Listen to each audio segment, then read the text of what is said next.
Okay, everybody, we're here at Fallen Water State Park. It's in Chipley, Florida, and as the sign says, it has the state's highest waterfall. Let's take a look.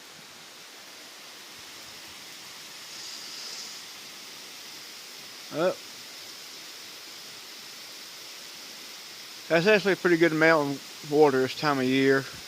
Man, like I said, it is the highest waterfall, but this is why it's the highest. And look on down there. Goes into a sinkhole. That's probably about 200 feet down. Take a look what's in there. Branches, a little bit of trash you can see. But there it is, Florida's highest waterfall, Fallen Water State Park.